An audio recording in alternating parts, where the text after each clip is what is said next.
Hi, my name is Kayla, and I'm very excited to read to you today. I will be reading Peak by Roland Smith, which is a fiction novel about a 14-year-old boy's journey to climb Mount Everest. It is composed of a bunch of short chapters, so I'll be reading a couple chapters at a time. But I chose this book because it's always been one of my favorite books. I think that the author just really does a good job of making the events in the book feel real and transporting the reader into the speaker's world. So I always have a lot of fun reading it. So I hope that you enjoy it as much as I do. We'll start with part 1, which is called Moleskin Number 1, and chapter 1 is called The Assignment. My name is Peak. Yeah, I know, weird name. But you don't get to pick your name or your parents, or a lot of other things in life for that matter. It could have been worse. My parents could have named me Glacier or Abyss or Crampon. I'm not kidding. According to my mom, all those names were on the list. Vincent, my literary mentor, at your school this would be your English teacher, asked me to write this for my year-end assignment. There are no grades at our school. When Vincent reads the sentence you just read, he'll say, Peak, that is a run-on sentence and chaotically parenthetical. That's how he talks, meaning it's a little confusing and choppy. And I'll tell him that my life is parenthetical, and the chaos is due to the fact that I am starting this assignment in the back of a Toyota pickup in Tibet, aka China, with an automatic pencil that doesn't have an eraser, and it's not likely that I'm going to find an eraser around here. Vincent has also said that a good writer should draw the reader in by starting in the middle of the story with a hook, then go back and fill in what happened before the hook. Once you have the reader hooked, you can write whatever you want as you slowly reel them in. I guess Vincent thinks readers are fish. If that's the case, most of Vincent's fish have gotten away. He's written something like 20 literary novels, all of which are out of print. If he knew what he was talking about, why do I have to search the dark, moldering aisles of used bookstores to find his books? Now I've done it. But remember this, Vincent. Writers should tell the brutal truth in their own voice and not let individuals, society, or consequences dictate their words. And you thought no one was listening to you in class. You also know that I really like your books, or I wouldn't waste my time trying to find them, nor would I be trying to get this story down in the back of a truck in Tibet. Speaking of which, this morning we slowed down to get around a boulder the size of a school bus that had fallen in the middle of the road. In the USA, we would use dynamite or heavy equipment to move it. In Tibet, they used picks, sledgehammers, and prisoners in tattered, quilted coats to chip the boulder down to nothing. The prisoners smiled at us as we tried not to run over their shackled feet on the narrow road. Their cheerful faces were covered in nicks and cuts from rock shrapnel. Those not chipping used crude wooden wheelbarrows to move the man-made gravel over to potholes, where very old Tibetan prisoners used battered shovels and rakes to fill in the holes. Chinese soldiers in green uniforms and with rifles slung over their shoulders stood around 50-gallon burn barrels, smoking cigarettes. The prisoners looked happier than the soldiers did. I wondered if the boulder would be gone by the time I came back through. I wondered if I would ever come back through. Chapter 2, The Hook. I was only 2/3 up the wall when the sleet started to freeze onto the black terracotta. My fingers were numb. My nose was running. I didn't have a free hand to wipe my nose or enough rope to rappel down about 500 feet to the ground. I had planned everything out so carefully, except for the weather, and now it was uh-oh time. A gust of wind tried to peel me off the wall. I dug my fingers into the seam and hugged the terracotta until it passed. I should have waited until June to make the ascent, but no, Moron has to go up in March. Why? Because everything was ready and I have a problem with waiting. I had studied the wall, built all my custom protection, and picked the date. I was ready, and if the date passed, I might not try it at all. It doesn't take much to talk yourself out of a stunt like this. That's why there are over 6 billion people sitting safely inside homes, and one moron, I shouted. Option number 1, finish the climb. 264 feet up, or about 100 precarious fingerholds, providing my fingers didn't break off like icicles. Option number 2, climb down, a little over 500 feet, 250 fingerholds. Option number 3, wait for rescue. Scratch that option, no one knew I was on the wall. By morning, providing someone actually looked up and saw me, I would be an icy gargoyle. And if I lived, my mom would drop me off the wall herself. Up it is then. I timed my moves between vicious blasts of wind, which were becoming more frequent the higher I climbed. The sleet turned to hail, pelting me like a swarm of frozen hornets. But the worst happened about 30 feet from the top, 15 measly fingerholds away. I had stopped to give the lactic acid searing my shoulders and arms a chance to simmer down. I was mouth-breathing, partly from exertion, partly from terror, and I told myself I would make the final push as soon as I caught my breath. While I waited, a thick mist drifted in around me. The top of the wall disappeared, which was just as well. When you're tired and scared, 30 feet looks about the length of 2 football fields, and that can be pretty demoralizing. Scaling a wall happens 1 foothold and 1 handhold at a time. Thinking beyond that can weaken your resolve, and it's your will that gets you to the top as much as your muscles and climbing skills. Finally, I started breathing through my runny nose again. Kind of snorting, really, but I was able to close my mouth every other breath. This is it, I told myself. 15 more handholds and I've topped it. I reached up for the next seam and encountered a little snag. Well, a big snag, really. My right ear and cheek were frozen to the wall. To reach the top, you must have resolve, muscles, skill, and a face. Mine was anchored to that wall like a bolt, and a portion of it stayed there when I gathered enough resolve to tear it loose. Now I was mad, which was exactly what I needed to finish the climb. Cursing with every vertical lunge, I stopped about 4 feet below the edge, tempted to tag this monster with the blood running down my neck. But instead, I took the mountain stencil out of my pack. Cheating, I know, but you have to have 2 free hands to do it freehand. Slapped it on the wall and filled it in with blue spray paint. This is when the helicopter came up behind me and nearly blew me off the wall. "You are under arrest," an amplified voice shouted above the deafening rotors. I looked down. Most of the mist had been swirled away by the chopper rotors, and for the first time in an hour, I could see the busy street 800 feet below the skyscraper. A black rope dropped down next to me, and 2 alarmed and angry faces leaned over the edge of the roof. "Take the rope!" I wasn't about to take the rope 4 feet away from my goal. I started up. "Take the rope!" When my head reached the top of the railing, they hauled me up and cuffed my wrists behind my back. They were wearing SWAT gear and NYPD baseball caps, and there were a lot of them. One of the cops leaned close to my bloody ear. "What were you thinking?" he said, then jerked me to my feet and handed me off to a regular street cop. Get this moron to emergency. Chapter 3. A couple of stitches in the slammer. When I stepped out of the elevator into the lobby, I was shocked by the swarm of reporters with flashing cameras. How did they get there so quickly? "He's just a kid." "What's your name?" "He's bleeding." "Why did you do it?" "Did you make it to the top?" I didn't answer any of their questions. In fact, I barely looked at them. The whole point of a spectacular tag is not the artwork, it's the mystery of how it was done. A subway rider goes by the same 17 abandoned freight cars parked on the sidetrack week after week, year after year. Then one morning, all 17 of them have been tagged top to bottom with wild, beautiful graffiti. Or a driver in bumper-to-bumper traffic drives under the same overpass 1,000 times, barely noticing it until the morning the entire span is painted day-glow orange and green. How did they do that? Scaffolds? In one night? How many of them were there? Where were the cops? What's the point? The mystery, that's the point, and there isn't enough of it in my opinion. My little blue mountains were small, but I made up for their size by putting them in audacious places where they might never be seen except by a bored office worker or window washer. This was my 6th skyscraper. I had planned to do 9 altogether. Why? I have no idea. Now everyone would know how I did it. The mystery was gone, and that was the worst part of getting caught. Or so I thought. I expected my mom to show up in the emergency room and tear off my left ear, but she didn't. And it turned out that my right ear was still attached to my head, as was most of my cheek. The East Indian emergency doc took a look at my face under the light for a minute or 2, then asked me what happened, eyeing the 2 cops standing in the doorway as if they were the ones who had messed me up. My face froze to a wall. "You should have used lukewarm water to unfreeze it." If I'd had some handy, I would have.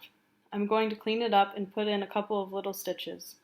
I was out of there in less than an hour. The 2 cops drove me to the police station and put me in a filthy room with a 2-way mirror. I didn't look so hot. I didn't feel so good either.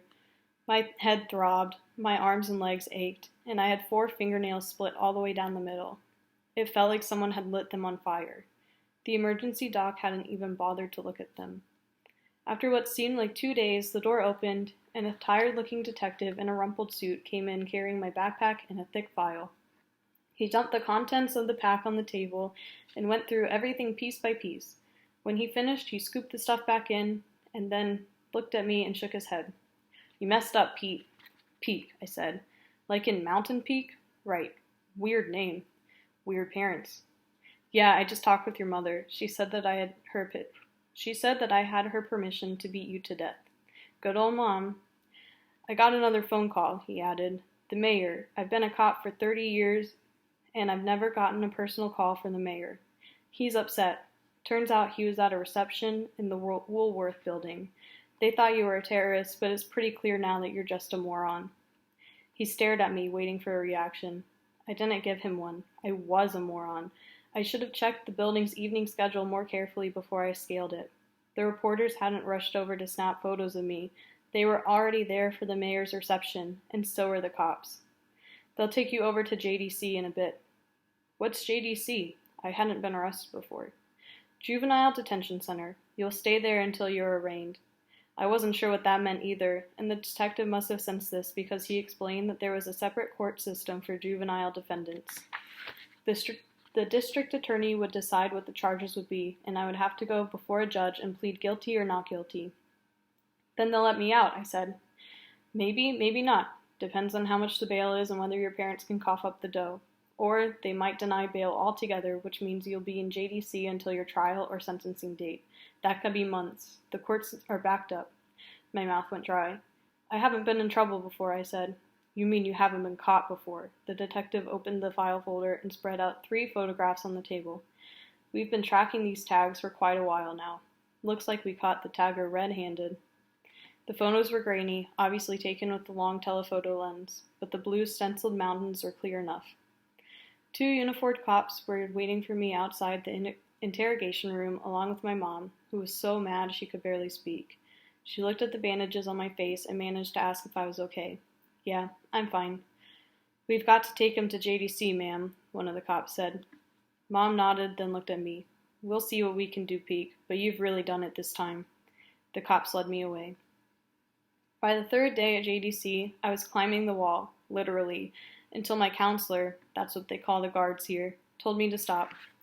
Spider Boy, Fly Boy, the Gecko Kid was front page news every morning. Each article dug deeper and deeper into my family's past. My mom, dad, stepfather, even my twin sisters were targets. There were infrared photos of me clinging to the scraper, photos from school, photos of my mom and dad when they were rock rats, and my other 2 Blue Mountain tags have been discovered. I stopped reading the newspaper accounts after the 2nd day and left the common room when the news came on television. They limited our phone calls at JDC. I was only able to catch Mom once a week to ask her what was going on, but she was meeting with the attorneys and didn't have time to talk. On the morning of the 4th day, my counselor came into my room, that's what they call the cells, and said I had a visitor. Finally! I was pretty disappointed to see it was Vincent in the visiting room instead of my mom. No offense, Vincent. He looked a little shocked when he saw my scabbed-over face and ear. I brought some books for you to read, he said, pushing a couple of paperbacks across the table. I imagine it gets a bit boring in here. Yeah, thanks. I also brought along a couple of moleskin notebooks. He took 2 black, shrink-wrapped notebooks out of his bag and set them on the table like they were sacred texts. They are made in Italy. Van Gogh, Picasso, Ernest Hemingway, Bruce Chatwin drew or wrote in moleskins. Really? I guess I'd better tell you a little bit more about my school. It's a special school. In fact, so special it doesn't have an official name. It's simply known as the Green Street School, or GSS, because that's the street it's on. There are 100 students, kindergarten through high school, from all over Manhattan. Most of the kids are prodigies, meaning they play music, sing, dance, act, solve math problems computers can't solve, and me, who can't do any of these things. I got in because of my stepfather, Rolf Young. He's on their advisory board and does all of their legal work pro bono, meaning for free. The school is 2 blocks from our loft, and my twin sisters go there too, but unlike me, they deserve to be there. They are both piano wizards. It took them a year to figure out my talent, which I think they made up so Rolf would continue to do stuff for free. Peak is our writer, the headmistress declared one day, holding up an essay I'd scrawled out that morning as I gulped down a bowl of cereal before leaving for school. I would have preferred to be their climber, but GSS doesn't recognize sports as a worthy human endeavor. Don't get me wrong, I like GSS. The students and teachers are a quirky bunch and wildly entertaining. I even managed to learn some things there. The problem is that I don't have any friends at the school. This isn't anyone's fault, really. My main interest is climbing. The other students are interested in things like number theory, what kind of gut to use on their violin or cello bows, and painting techniques. Anyway, this is how I got hooked up with Vincent. As the school's English teacher, he got stuck with the job of mentoring the alleged writer. He unwrapped one of the moleskins and showed me how there was a little pocket in the back to store notes and how the elastic band stretched to mark your place or hold the notebook closed. I brought you a pen, he said, but they would not let me give it to you. They were afraid you would write on your wall with it. I think they were probably more afraid that I would use it to stab somebody, or more likely someone would take it away and stab me with it. I'll see what I can do about getting you something to write with, Vincent said. He always spoke slowly, enunciating each word precisely, and I had never heard him use a contraction. Some of the best literature ever written was composed inside prison cells. I didn't plan on being at JDC long enough to compose anything. Whether you come back to school or not, you can still complete this year. I have talked to the headmistress. 4 other authors and I will evaluate you by the words you put in the notebook. Evaluate meant graduate at GSS. I brought you 2 moleskins in case you write a longer piece. It must be a story, not a diary or journal, with a beginning, middle, and denouement at the end to tie the story together. The story can be based on your life, someone else's life, or events completely from your imagination. You only have to complete one of the moleskins to fulfill your requirement, using some of the writing techniques I have taught you during the past year. I'm coming back to school, I said. He didn't look like he believed me. Regardless, he said, the assignment will remain the same. Later that morning, I had a second visitor. A woman, long brown hair, pale blue eyes, olive-colored skin, carrying a garment bag. She was short but powerfully built, with good muscle tone in her arms. Aside from a slight stiffness in her back, which you'd have to know her to notice, the only flaw she had were her hands. They were scarred from years of climbing.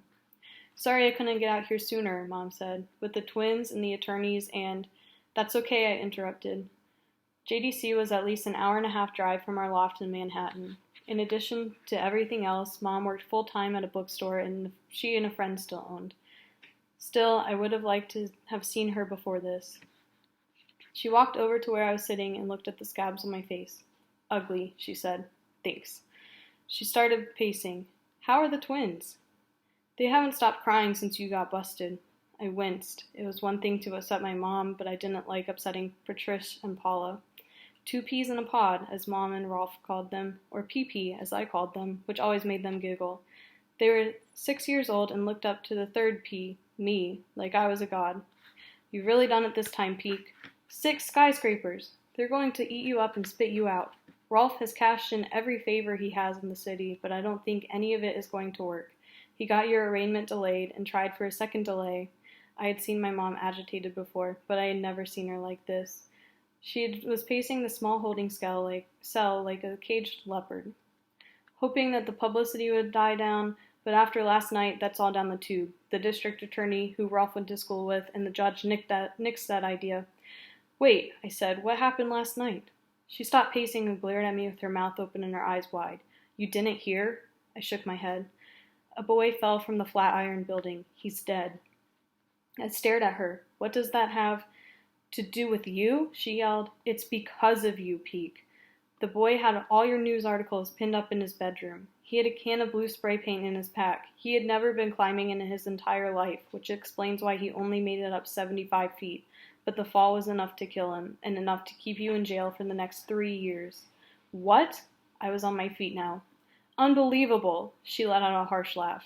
You're circling the drain, Peak, and you don't even know it. Circling the drain, a term from our past lives out west. I hadn't heard it in years. What do you mean 3 years? And 3 months, she said. That's when you'll be 18. I started pacing now. All I did was climb the Woolworth building. I didn't brag about it or post about it on the internet. It was my little secret. My way of, well, I didn't exactly know why I had done it. I had felt bad about the other boy, but it wasn't my fault. Did you tell Dad? I asked, meaning my real dad, not Rolf. This elicited another harsh laugh. He's in Nepal. I left him a message with the Sherpa who barely spoke a word of English. I'm not even sure why I called him. Desperation, I guess. She took a deep breath. Look, I have to go. Rolf and I are meeting with the attorneys. Attorneys? I thought Rolf would be my attorney. Two of them. Rolf can't represent you. He's your stepfather. Conflict of interest. Do you think... Her whole demeanor changed when she noticed how scared I was. She softened and her pale blue eyes filled with tears. I hope so, Peek, she said quietly, but I'm not optimistic. The city wants to make an example out of you. She turned away and wiped her eyes, then handed me the garment bag. This is a suit. You'll have to wear it tomorrow. And I talked to them downstairs. A barber is going to come in and cut your hair sometime this afternoon. I sat down heavily in the chair. Buck up, she said with strange cheerfulness. I don't think he'll butcher your hair too badly. You've got to look like you're... I'm not worried about my hair. I'm worried about those 3 years. I'm already going crazy in here. I can't... It hit me all at once. The climb, the arrest, the kid falling from the flat iron. I broke down. My mom held me. That's the end of chapter 3. We will continue with chapter 4 in the next video. Thank you for joining today. I'm glad that I got to read to you.